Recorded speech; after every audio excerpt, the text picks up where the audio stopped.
Hiperplasia prostática benigna, equipo 7, conformado por Estrada Cueto Wendy y Magaña Lozano José Francisco. La próstata consta de tres zonas: la zona periférica, la zona central y la zona de transición. En esta zona es donde se origina de manera uniforme la hiperplasia prostática benigna.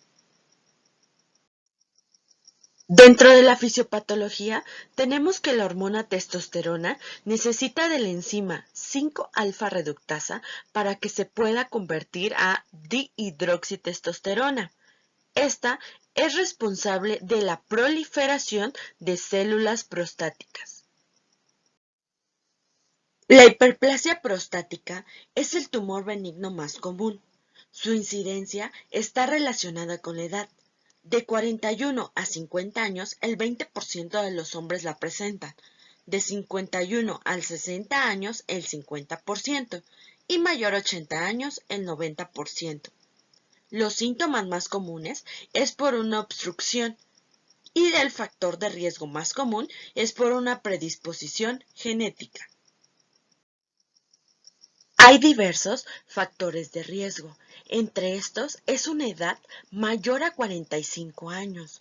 El 10% de los hombres llegan a tener obesidad. Es más común en la raza negra y en origen hispano.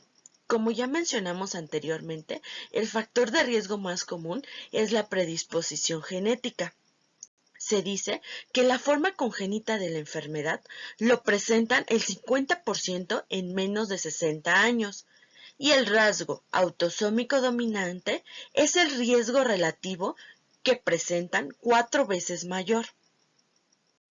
La etiología de la hiperplasia prostática benigna es multifactorial y tiene un control endocrino.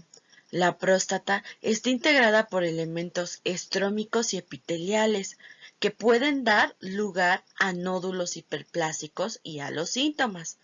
Tiene una correlación positiva entre las concentraciones de testosterona y estrógenos libres y el volumen de la próstata.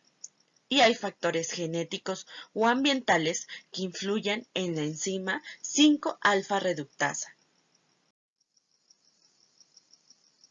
Es más común que esta hiperplasia se desarrolle en la zona de transición. Como ya vimos, es un proceso hiperplásico que se debe al aumento de la cantidad de estas células, que lleva un patrón de crecimiento que está integrado por estroma y epitelio. La respuesta al tratamiento dependerá de los componentes histológicos a donde se vea el ataque. Por ejemplo, los alfa bloqueadores actuarán mayormente en el músculo liso y los inhibidores de la 5-alfa reductasa en el epitelio. Conforme se agrandan estos nódulos de la hiperplasia en la zona de transición, estas comprimen las zonas externas de la próstata y forman una cápsula quirúrgica. Los síntomas obstructivos pueden tener dos componentes. Un componente mecánico, que se debe por un agrandamiento de la próstata y esto mismo va a obstruir la luz uretral o el cuello vesical, o por una resistencia mayor a la salida de la vejiga, y un proceso dinámico que explica la naturaleza de todos los síntomas. Los síntomas obstructivos incluyen la dificultad para iniciar la micción, la reducción de la fuerza y el calibre del chorro, sensación de vaciado incompleto de la vejiga, doble vaciado, esfuerzo para orinar y un goteo posterior a la micción. De los síntomas irritativos presentan poliaquiuria, tenesmo vesical y nicturia. Para esto hay una escala, la cual es IPSS, el cual consta de 7 elementos que van del 0 al 5. Este cuestionario califica los síntomas de la próstata, el cual va del 0 al 5. 0 es que el paciente no presenta ningún síntoma. 1 es que de 5 veces que acude al sanitario lo presenta solo una vez. 2 es que la presenta menos de la mitad de las veces que acude al sanitario. 3 es que la mitad de las veces que acude al sanitario los presenta. 4 que más de la mitad de las veces que acude presenta los síntomas y 5 es que siempre que acude al sanitario presenta los síntomas. Dentro de los síntomas que se preguntan es el paseado incompleto, la polaquiuria, la intermitencia del chorro, si presenta tenesmo vesical, chorro débil, esfuerzo y nocturia.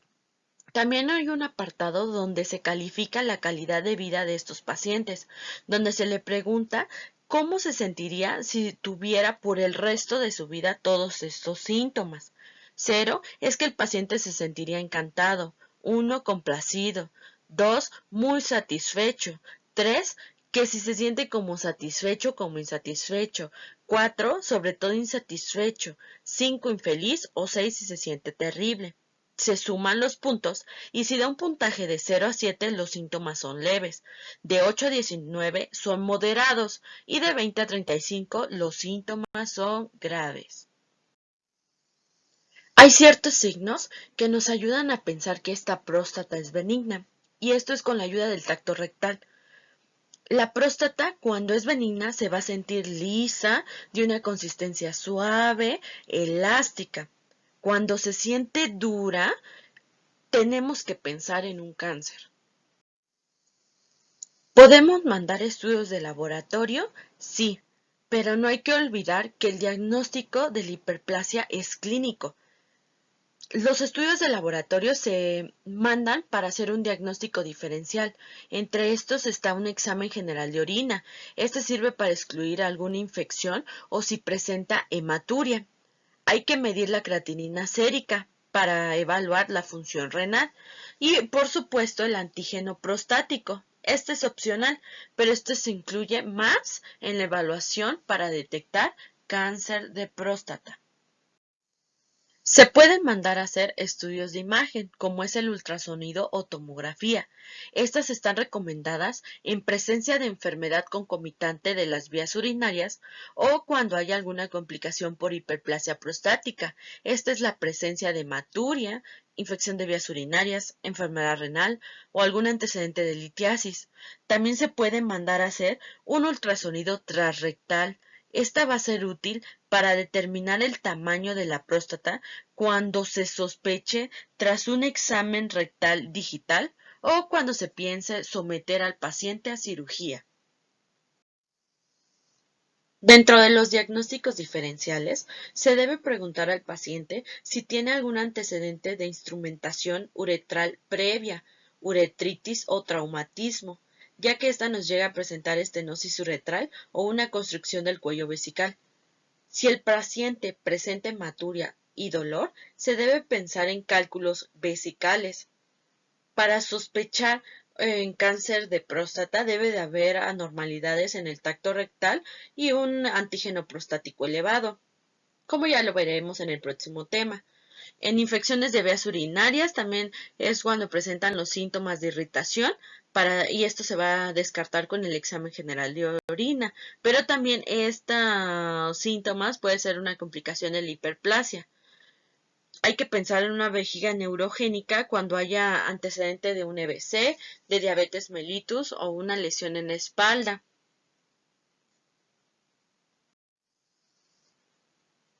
Ya que evaluamos a nuestro paciente, hay que informarle sobre las distintas opciones terapéuticas. Con ayuda del cuestionario de los síntomas lo podemos clasificar en síntomas leves. Aquí debemos de tener una conducta expectante, ya que el riesgo de progresión o complicación es incierto, la progresión no es inevitable, pero hay un pronóstico que tiende a la mejoría o a la resolución espontánea de los síntomas. No están bien definidos los intervalos de seguimiento para la intervención.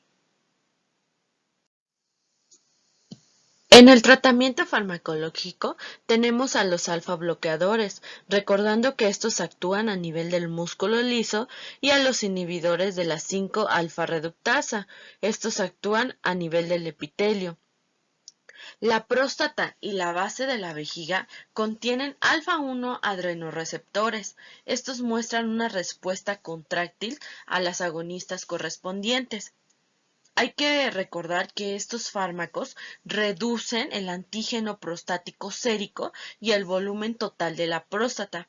y estos llegan a tener una afectación a nivel epitelial.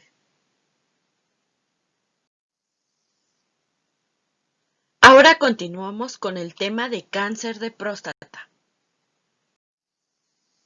El cáncer de próstata es frecuentemente diagnosticado en los países industrializados, como Estados Unidos, Canadá y países escandinavos. Es poco frecuente en Japón y China. En México se dice que es 3 veces menor la frecuencia de aparición que Estados Unidos y representa la primer causa de cáncer y de mortalidad en hombres. De los factores de riesgo para padecer cáncer de próstata, los confirmados es que haya un antecedente familiar, que sea de raza negra y la edad promedio en el que se presentan mayormente es de 65 a 70 años. Los factores que aún están en discusión es la alimentación y este es por un consumo de grasas saturadas o por el consumo de alcohol. En los factores genéticos, si los afectados son el padre y el abuelo, el riesgo se eleva varias veces para las próximas generaciones. El modelo hereditario sería el de un gen autosómico dominante con una penetrancia del 88% a los 85 años. Los genes tumorales estarían localizados en el cromosoma 10 del brazo largo y 16 del brazo corto principalmente.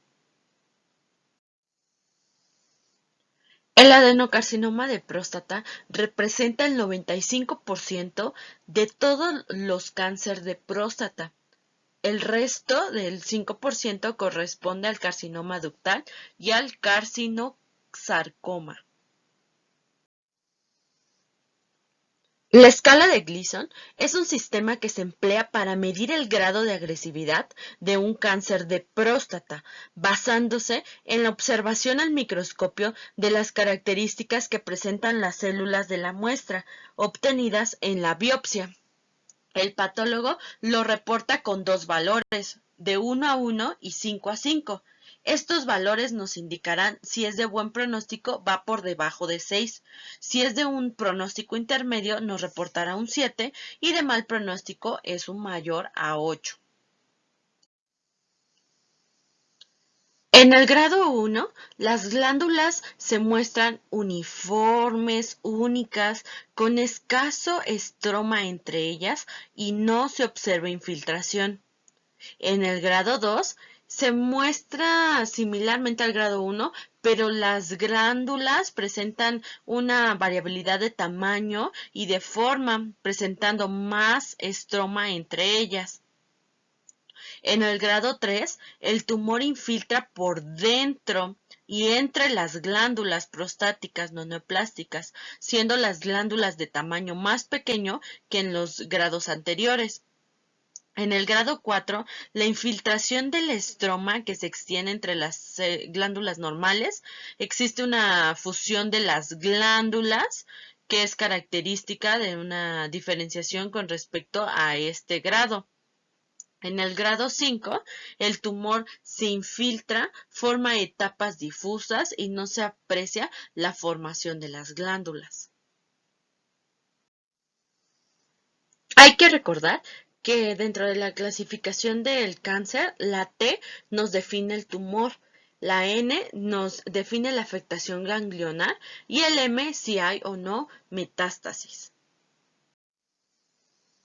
El diagnóstico definitivo va a ser por la biopsia, pero el tacto rectal nos puede ayudar, pero por sí solo va a pasar por alto el 40% de estos diagnósticos.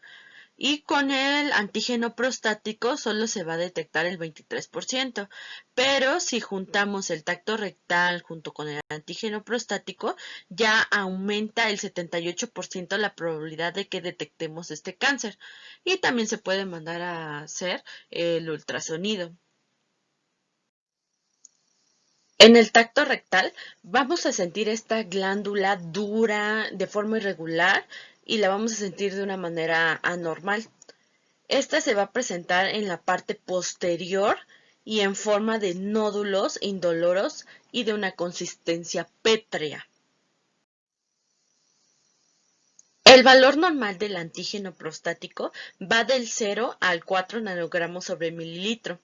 Del 4 a 10 nanogramos sobre mililitro se encuentra en una zona gris.